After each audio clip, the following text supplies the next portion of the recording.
先问你一个很具体的问题，假设今天你在常去的连锁咖啡店，或是下班尖峰的捷运车厢，甚至是公司茶水间转角，撞见那个你偷偷注意了好一阵子的人，你心跳瞬间漏了半拍，脑袋里立刻上演小剧场，一个声音说快过去啊，错过这次不知道下次什么时候，另一个声音马上泼冷水，再等等，现在过去太突兀了，万一被拒绝超丢脸。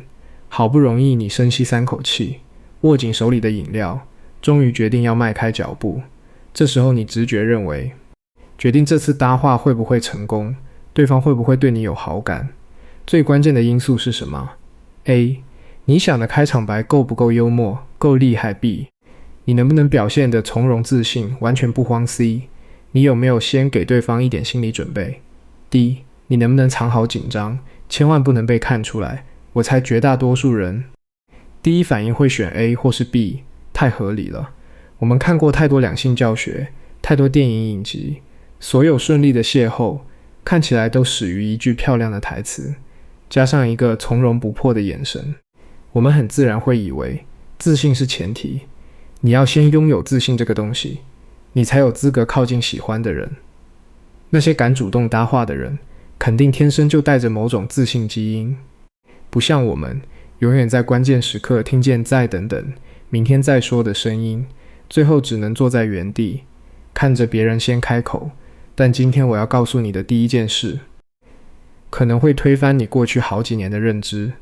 真正决定你能不能靠近一个人的，从来不是你有没有自信，甚至可以说，你之所以一直觉得自己没自信，恰恰是因为你把自信当成了行动的前提。很多人以为自信是一种状态，是你身上固定有的特质，就像身高体重一样，天生注定。但过去无数社交与吸引力研究都反复验证，自信不是你身上的东西，是你做出来的动作。这句话听起来有点绕，我拆成白话讲，你以为的顺序是，我先感觉到自信，然后我才敢去行动。但真实的顺序刚好颠倒，你先去行动然后在行动里慢慢长出自信。有一个很经典的速配实验，研究者让一群男性受测者先接受短短10几分钟的社交技巧教学，内容不是教他们怎么耍帅，就是几个具体的动作，怎么保持眼神接触，怎么开启话题，怎么认真倾听。接着让他们去和陌生女性进行几分钟的速配对谈。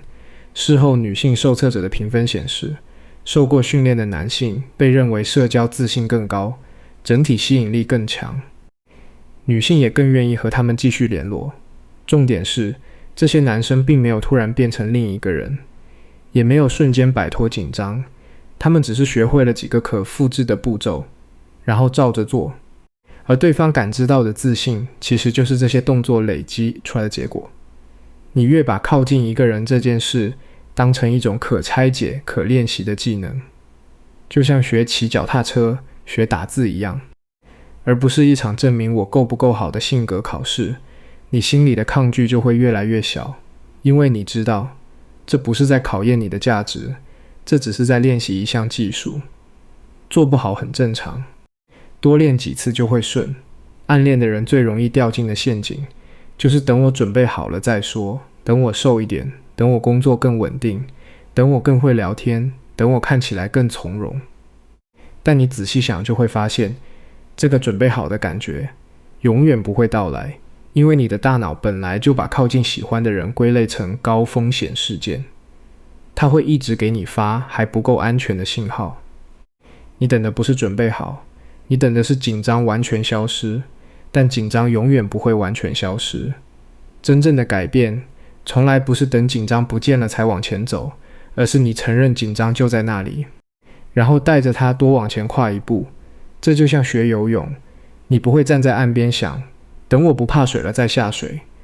你知道怕水很正常，你就是要带着这份怕，慢慢走进水里。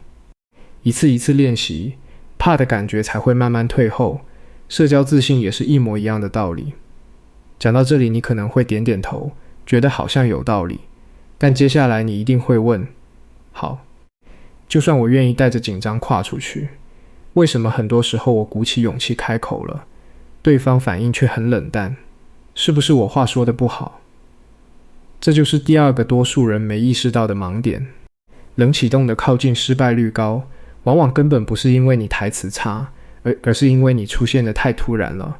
你可以试着换位思考一下，你正专心滑手机、看文件或是想事情，突然一个完全没印象的陌生人出现在你面前，开始跟你说话。你的第一反应是什么？是开心吗？不会的，你的第一反应是错愕，然后是警戒。这个人是谁？他要做什么？推销吗？传教吗？这不是对方不近人情，这是人脑的预设机制。对于毫无预警的完整社交请求，大脑会自动开启防御模式。就像你家门铃突然响起，你第一反应绝对不是欢迎，而是先从猫眼看看是谁。心理学里的社会触发，或者说社会启动，讲的就是这件事。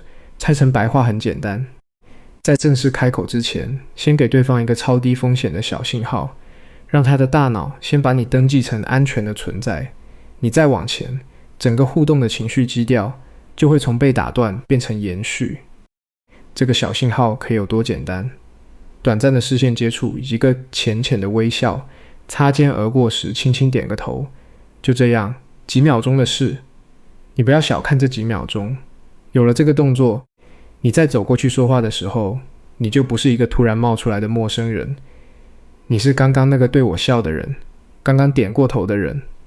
对方的大脑已经完成了第一轮的安全筛检，警戒值直接降了一级，前30秒对话的尴尬和防备会少非常多。我举个最日常的例子，你在超商结账，前面的人转过来跟你借零钱，你会觉得很自然。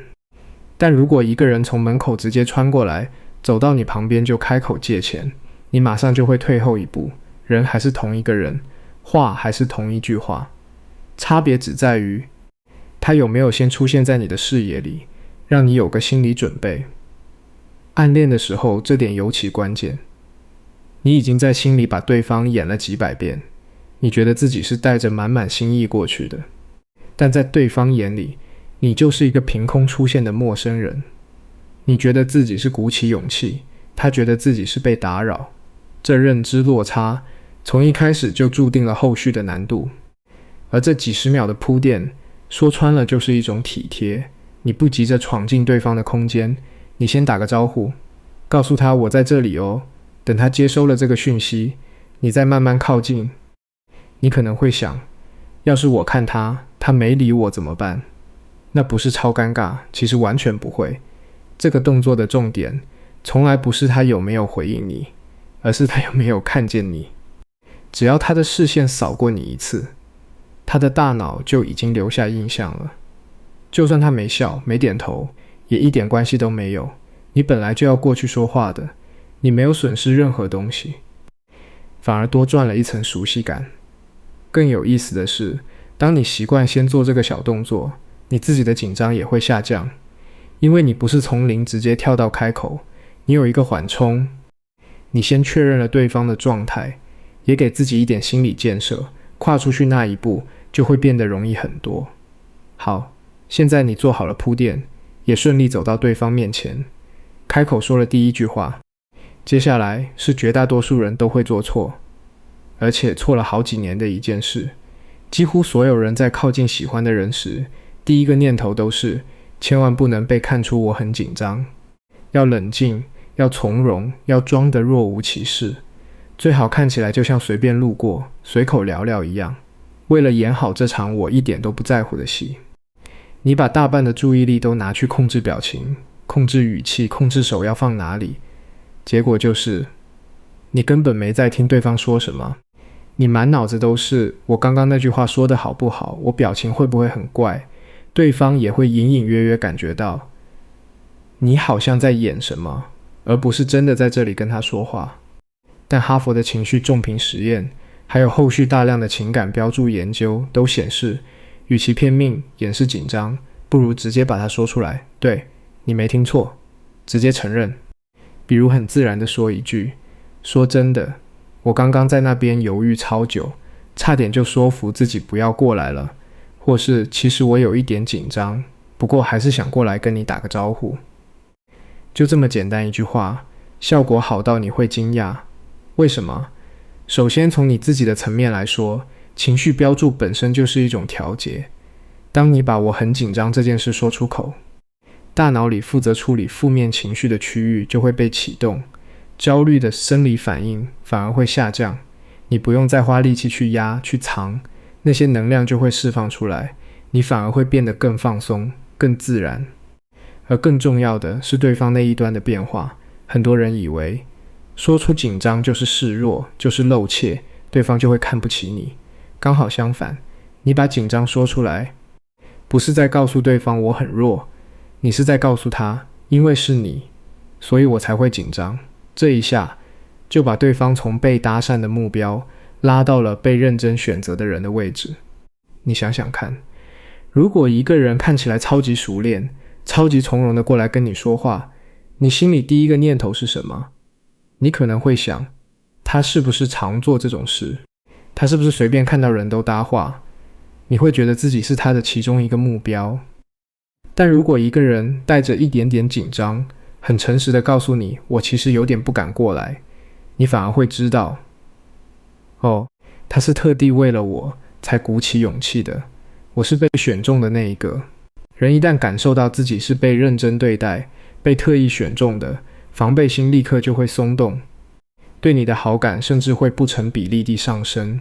藏着的紧张就像你们之间隔了一层玻璃，你们站得很近，但中间是凉的，是硬的，空气完全不流通。你说出紧张的那一刻，那层玻璃就破了，空气开始流动，两个人之间的氛围马上就从对峙变成了同一国。这里我要特别强调一件事，承认紧张不是叫你一上来就大吐苦水，说我超没自信，我从来不敢跟人说话，把对方当成情绪垃圾桶。不是的，你只要轻轻带过一句就好，像是开场的一个小备注，然后就把话题接下去。重点是真诚，不是卖惨。很多人花了好几年，努力练习怎么掩饰紧张，怎么看起来毫不在乎，到头来才发现最有力量的反而是那一句诚实的我有点紧张。因为人与人之间的亲近从来不是来自完美，是来自真实。好了，现在你们顺利打开了话题，气氛也还不错。接下来这一步就是决定对方会不会想反过来了解你的真正分水岭，而这一点90%的人都刚好搞反。我问你，你好不容易跟喜欢的人说上话，你最想做的事是什么？多数人的答案是赶快表现自己，讲自己的工作有多厉害，讲自己去过哪些地方旅行，讲自己的兴趣有多特别，讲自己对很多事很有想法。我们直觉认为，只要让对方觉得我很优秀，很有趣，他就会喜欢我。于是整个对话变成了一场个人简报。你拼命输出，想把自己所有的优点都塞进这几分钟里。但研究反复告诉我们，那些带着真实好奇去提问，去认识对方的人，会被评价为更有吸引力，更聪明，也更容易让人产生想继续认识的念头。人们记住的从来不是你有多厉害，而是你有多认真地看见了他。这句话听起来很老套，但背后的心理机制非常实在。每个人这一辈子最关心的人永远是自己。每个人都渴望被倾听，被理解，被认真对待，但现实生活里这样的体验超级稀少。大部分的对话都是两个人轮流说自己的事，你说你的工作，我说我的工作，你说你的烦恼，我马上接，我也有类似的烦恼。看起来在聊天，其实大家都在等着轮到自己说话。所以当你真的把注意力放在对方身上，问一个你真心想知道答案的问题，然后安静的、认真的听他说，那种感觉是非常突出的。对方会立刻感觉到，这个人不是来表演的，他是真的想知道我是谁。我举个很简单的例子，你们聊到一部电影，一般人会怎么说？这部我看过，超好看的，我最喜欢里面那个反派，然后开始讲自己的看法。这就是展示型的对话。但好奇型的对话会怎么说？你当初是怎么会想看这部的啊？就这么简单一个问题，差别在哪里？前者的重点是我也看过，我很懂，后者的重点是我想知道你的故事。你可能会担心，那我都不讲自己的事，对方岂不是都不认识我？放心，不会的，只要对话是顺的，对方自然会反问你，而且当他感觉到你是认真听他说话，他对你的信任感提升了，他反而会更主动想了解你。反过来说，如果你一开头就急着讲自己，讲得越多，对方反而越不想了解你，因为没有人喜欢当观众，没有人喜欢在一段对话里变成衬托对方的背景板。关于好奇还有一个很有意思的研究，心理学家发现，真正有好奇心的人，就算只是聊很普通的天气、食物这种闲话，也能慢慢建立起亲近感。反而是不好奇的人，就算聊的是专门设计过的亲密话题，也很难产生连结。为什么？因为好奇不是一种技巧，好奇是一种状态。你是真的对眼前这个人有兴趣，还是只是在按脚本提问？对方是感觉得出来的。所以与其背100个话题，不如练习一件事，把对话的目标从我要让他喜欢我，换成我想认识这个人。当你转换这个念头的瞬间，整个对话的质感立刻就会不一样。你不再紧张自己表现好不好，你会开始认真听对方说话，而对方感受到这份真诚，自然也会愿意多打开一点。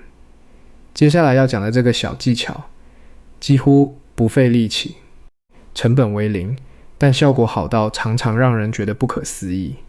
很多人听过，但很少有人用对，就是叫对方的名字。社会心理学跟脑成像研究都证实过一件事，听见自己的名字会优先启动大脑里和自我相关的神经网路，哪怕你在做别的事，注意力不在这边，听到自己的名字还是会立刻反应过来。它几乎是语言里对这个人本身最有力量的声音。为什么叫名字这么有用？因为我们每天听到非常多话，绝大部分都是泛指的，没有针对性的。但当有人清楚叫出你的名字，等于是在告诉你的大脑，他在跟我说话，他认得我，他看见我了。这种被识别、被单独看见的感觉，会快速带来一种亲近感和安全感。就像在一群陌生人里，突然有人叫出你的名字，你马上就会对这个人产生好感。暗恋的时候，这点特别好用。你可能已经在心里把他的名字念过几百遍了，但他可能连你是谁都还不太确定。当你很自然地叫出他的名字，等于是在说，我注意到你了，我记得你。这比说10句恭维的话都还要有用。但重点来了，这个技巧最常见的死穴就是用太多。很多人知道叫名字有效，就拼命叫，每一句开头都加一次名字，讲个3句话就叫一次，听起来超刻意，超像业务员在推销，反而会让人觉得你在耍手段，瞬间起了戒心。正确的用法是什么？拿到名字之后，整段对话里自然的用一次就够了。比如对方说了一个想法，你顺着接，对耶 XX 你这样讲我才发现，我之前都没想过这个角度。